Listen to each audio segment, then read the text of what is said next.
The Politicrat is brought to you by the great people at Anchor.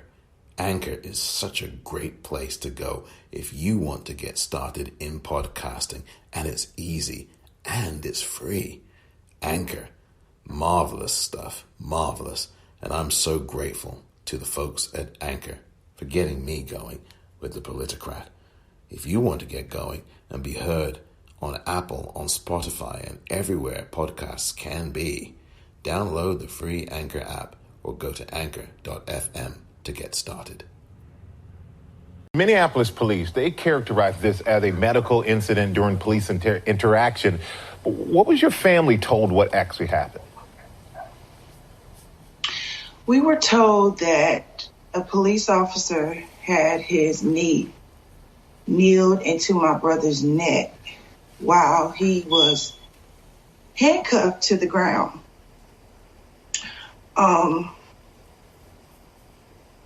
That's all I could see in my head, was that a police officer was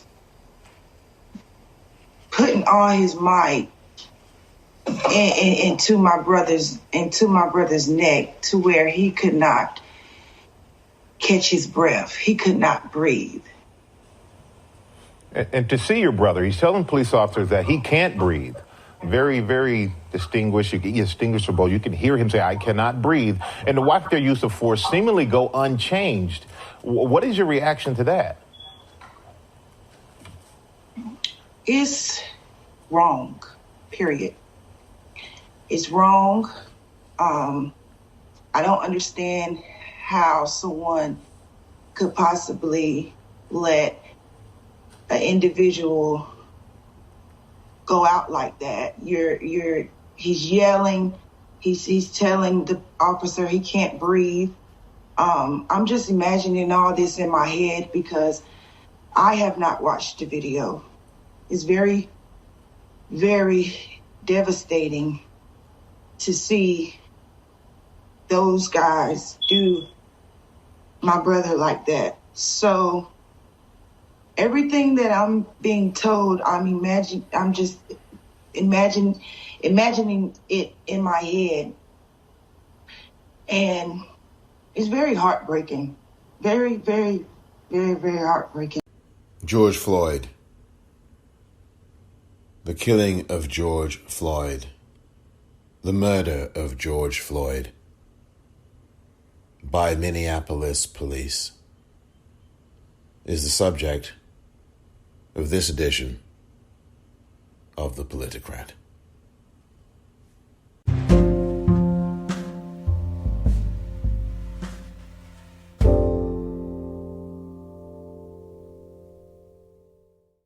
Welcome to The Politicrat. I'm Omar Moore. It is Wednesday, May the 27th, 2020. The murder of George Floyd in Minneapolis on Monday, Memorial Day, has obviously sparked understandable outrage. I've not watched the video. I've heard parts of the video. And there is no way that the 4 Minneapolis police officers who were on scene, including the cop who murdered George Floyd, should be anywhere but in a prison cell. George Floyd was handcuffed. George Floyd was handcuffed.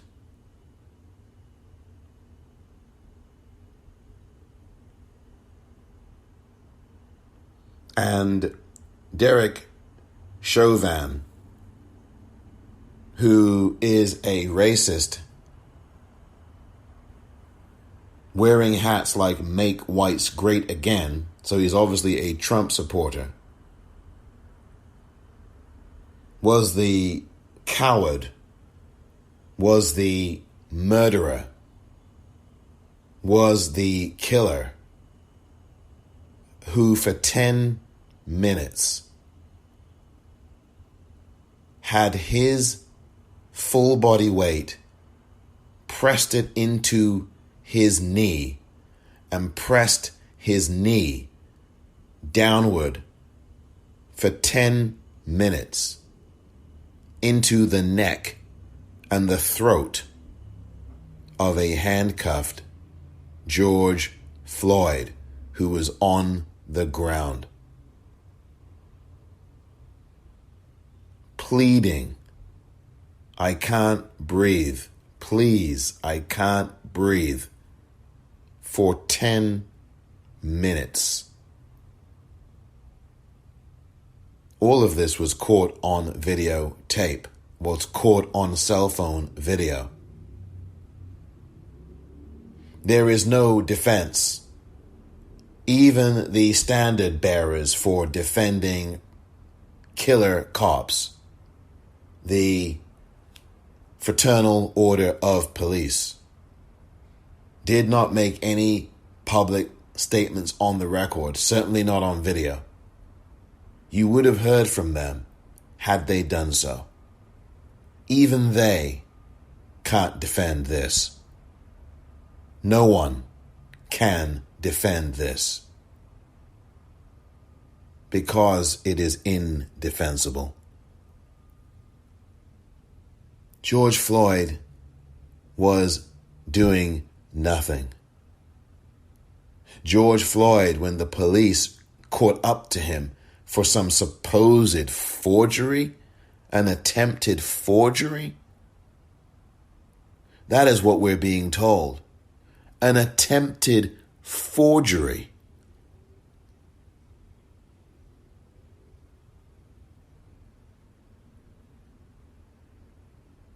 And you had to bring 2 squad cars. And you had to have 4 police officers, at least 4, for an attempted forgery.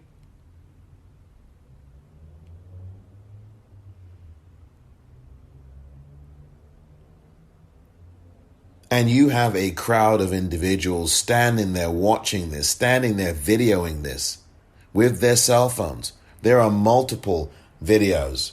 There are security cameras that Attorney Ben Crump, who is also the attorney on the Ahmaud Arbery case and also the attorney on the Breonna Taylor case, and also was the attorney on the Trayvon Martin case. And I can go on and on and on. Ben Crump released security video that he obtained that showed that there was nothing before the video started to roll from people on the street in Minneapolis, that there was nothing at all that George Floyd had done. He had been subdued. He was in handcuffs. And one of the officers is shown leading him away. So then what happened after that? Well, we saw what happened after it. If you've seen the video, there was nothing that he did. He was subdued. He had handcuffs on. You should have just put him in the police vehicle and taken him to the precinct and then deal with this so-called forgery or alleged forgery. Had this been a white person, they would not have even been put in handcuffs. They certainly would not have ended up dead.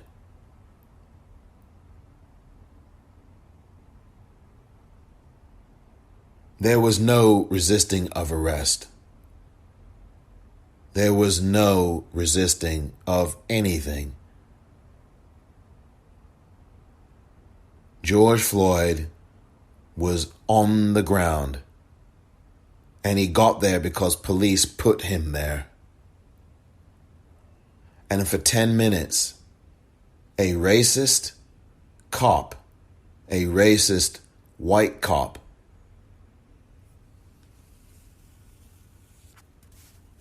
who has been seen in pictures with a hat on that says, "Make whites great again." And his name, once again, for those of you who need his name, is Derek Chauvin. Derek, last name Chauvin. Had his full body weight and pressed it into his knee and pressed it down on top of and into the neck and throat of George Floyd.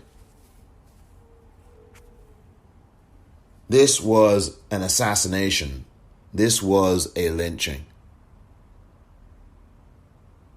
You had individuals recording this with their phones, pleading, begging, telling the police, "You don't have to do this. Take your knee off his neck and put him in the car. Put him in the vehicle."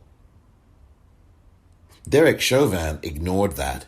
In fact, Derek Chauvin taunted the individuals around the area, around him. He taunted them. You can hear it on the video.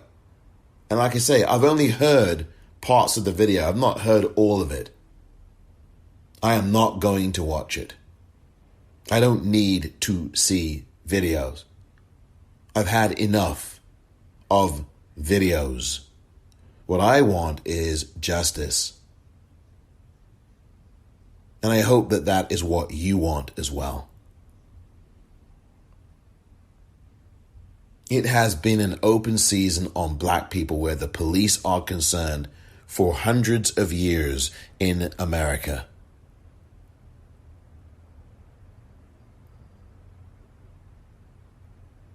The only thing that's different from the 1600s and the 1700s and the 1800s is that right now in 2020, we have all kinds of technology that enables the world to see what we have been experiencing for centuries. It is that simple. What we need is justice, and we need it forthwith. That means we need it immediately. The mayor of Minneapolis did not hesitate. He fired all 4 of these Minneapolis killers immediately. It was literally within an hour or 2 of this video coming to light that the mayor of Minneapolis held a press conference and said all 4 of these officers have been terminated effective immediately.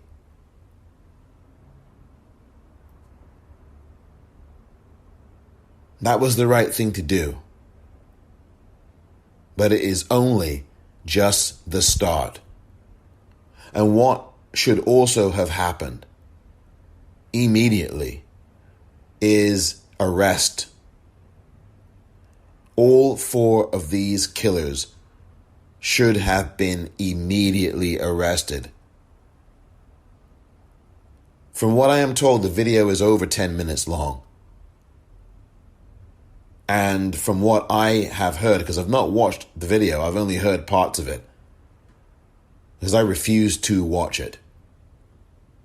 But from what I have heard, if that video is just over 10 minutes long, or however long it is, it does not take a day for the district attorney in Minneapolis or in that county to get arrests for all 4 of these ex-cops, killers.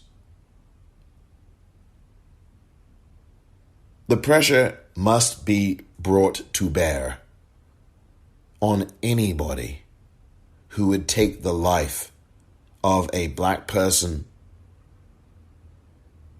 anywhere in this country.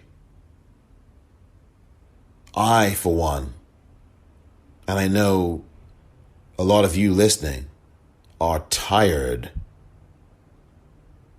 of white people, white police, or any police murdering black men, women, boys, and girls in America or anywhere.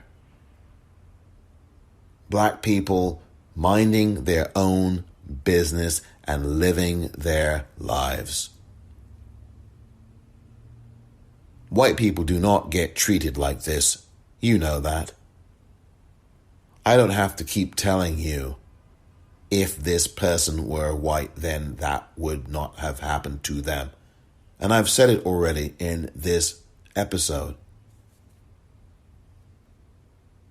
But you know well. You know the truth. If the person was white in this instance and it was caught on video, you would not have the video played on a loop as it has been in several of the news broadcasts and on the news stations on 24-hour cable.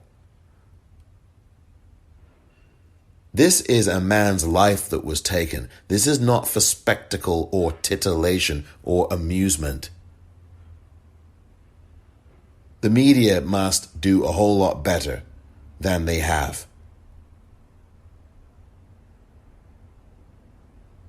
And from what I understand right now, people in Minneapolis and surrounding areas have had it. People forget that in Minneapolis, and certainly in the state of Minnesota, over the last 2 or 3 years, there have been a rash of police killings of black people. And one killing, by the way, of a white woman that happened.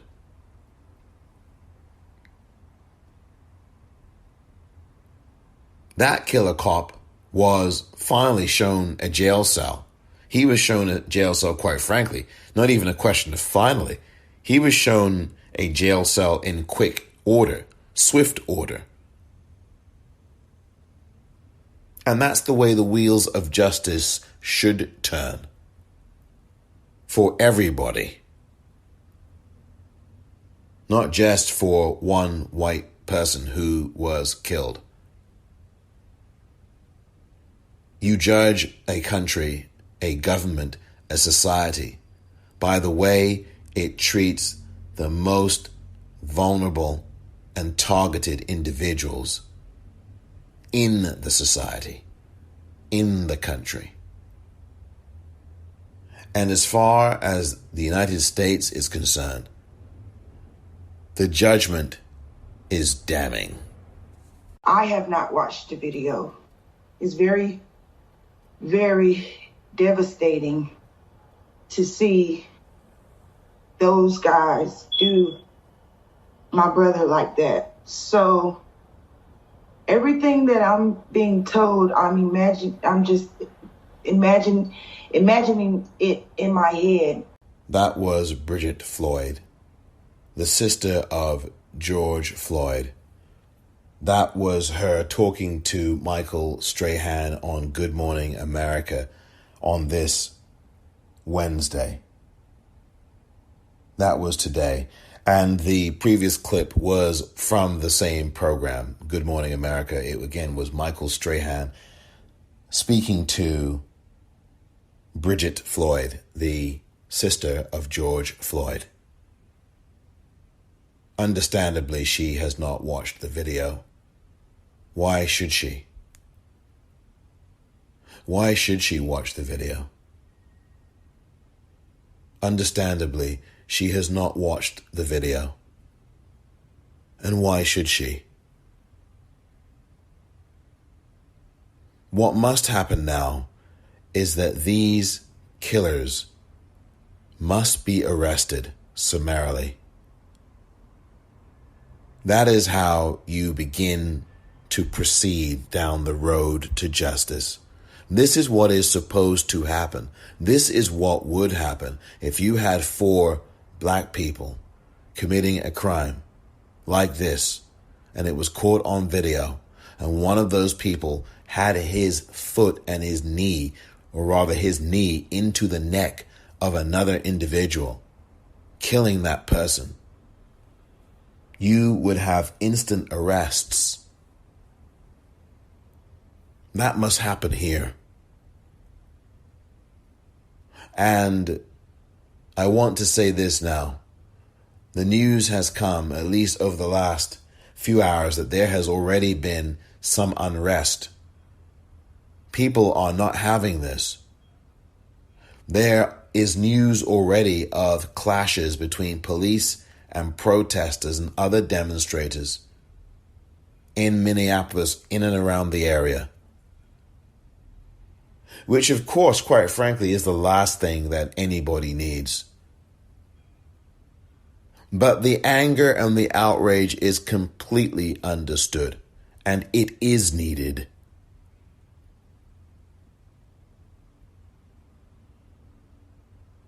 The reason why I would rather this not become a violent situation, because of course it already is, and the police are the ones who made it violent by doing something very violent and deadly to George Floyd, is because I think any furtherance of conflict actually takes away from the focus, which is these 4 killer cops.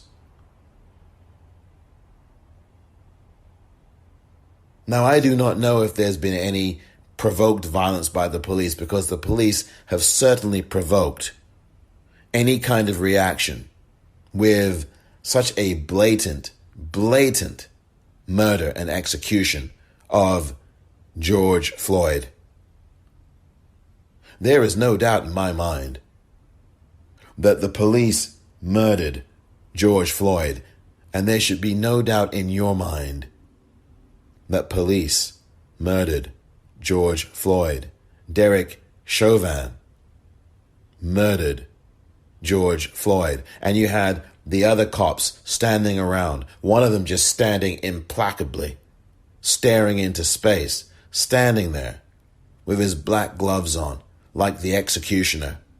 All he needed was a hood over his head, whether it be a black hood or a white Klan hood. As far as I'm concerned, this was another lynching. And with Derek Chauvin, clearly somebody who is a racist, demonstrable racist, has a hat on his head in another picture that has been released to social media with the words, "Make whites great again." I think it's pretty clear what is happening here. You have police departments all over this country who have white cops in them, usually white male cops. Now, there have been some white female cops too. And we know that there have been black cops who have gone in on this too, because whiteness inflicts them as well. But for the vast majority of these cases, it is white male cops. And police departments all over this country have been weaponizing racism and racist violence and white violence and using it against black people and brown people all over America. The FBI will be investigating. There will be other investigations. There needs to be a special prosecutor here, just like there is apparently going to be, and there is now in Georgia with the murder and lynching of Ahmaud Arbery. As a 4th different prosecutor will be in that case, from Cobb County this time. What we are seeing here is, in cold daylight once again, a brutal murder caught by someone's cell phone video. And these 4 police officers are taunting black people in this country. They are daring you. I'll say again, they are daring you to respond with violence. To those specific segments, a very small subsection of any community, be it black or other, who would respond to this with violence, I really would ask you to channel your outrage more affirmatively than that.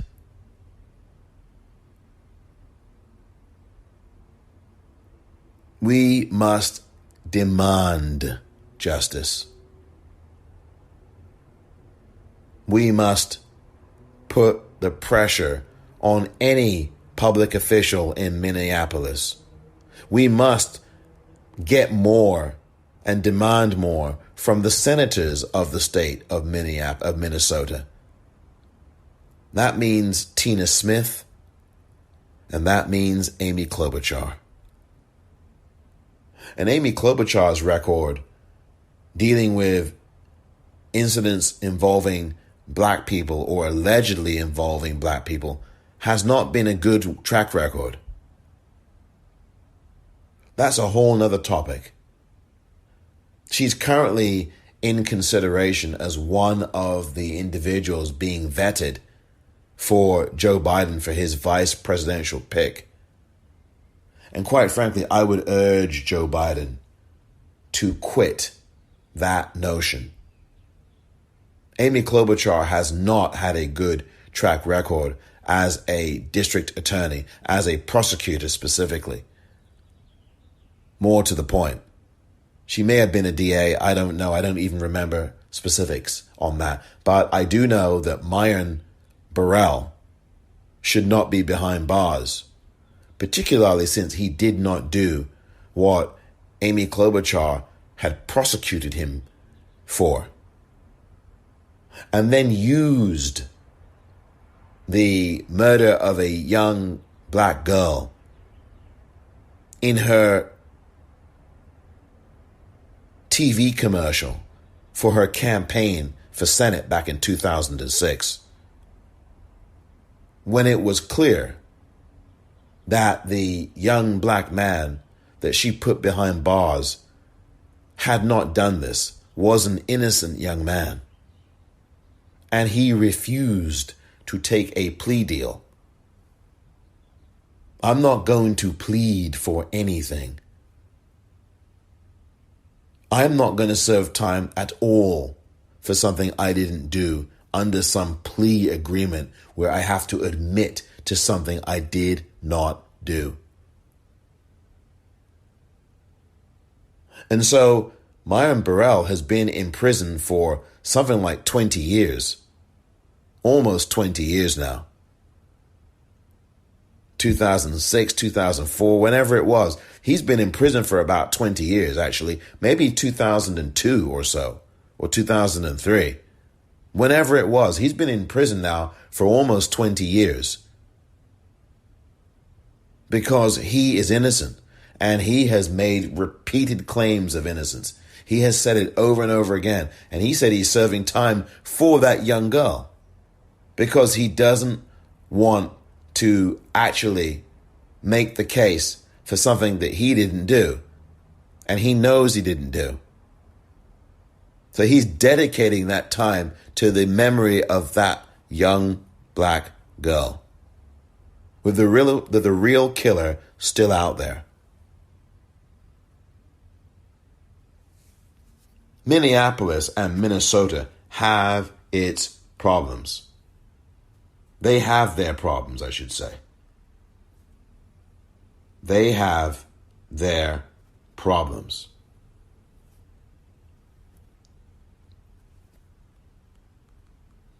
Like I said, there have been police killings. Police killing people in Minneapolis on a number of occasions. We've seen this before. Philando Castile.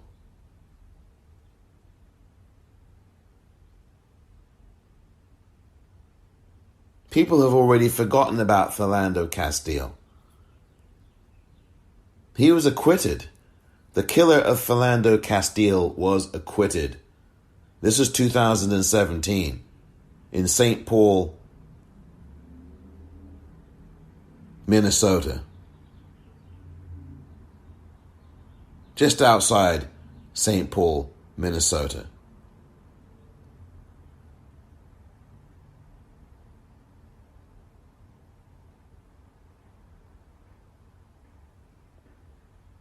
We've had this situation go on all over this country, whether it is Amber Geiger in Texas, in Dallas, who got a lousy 10 years for killing Botham Jean in his own apartment. She thought that she had her own apartment. That's a bunch of nonsense. Why is it that white people are always mistaken?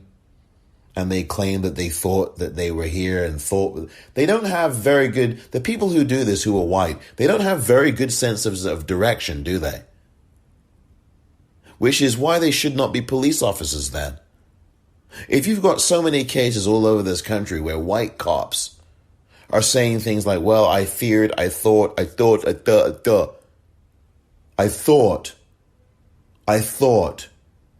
I wasn't sure, I thought, I feared, Why the hell are these people police officers? Is it because they want to satisfy their fantasy and their bloodlust?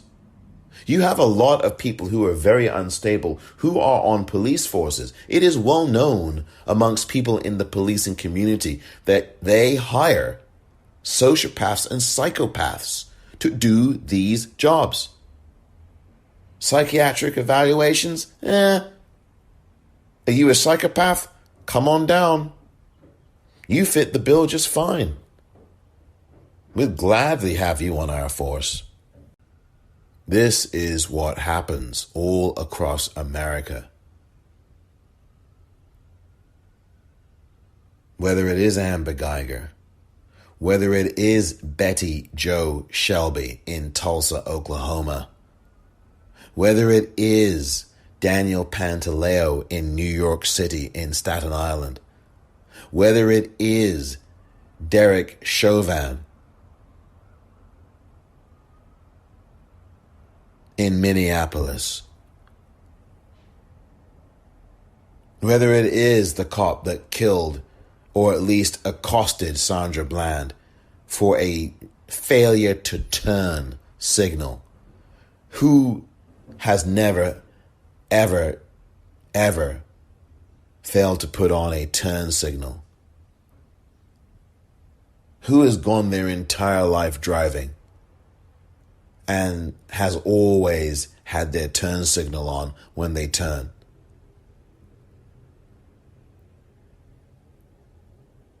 And Sandra Bland was murdered.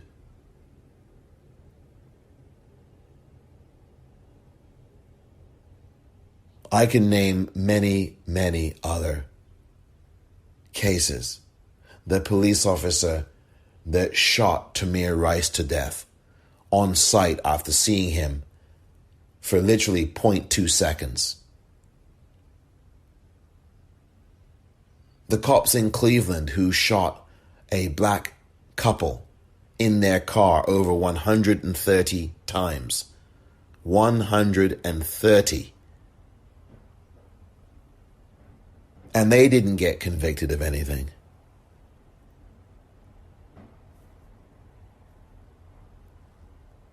We need justice. We must have justice.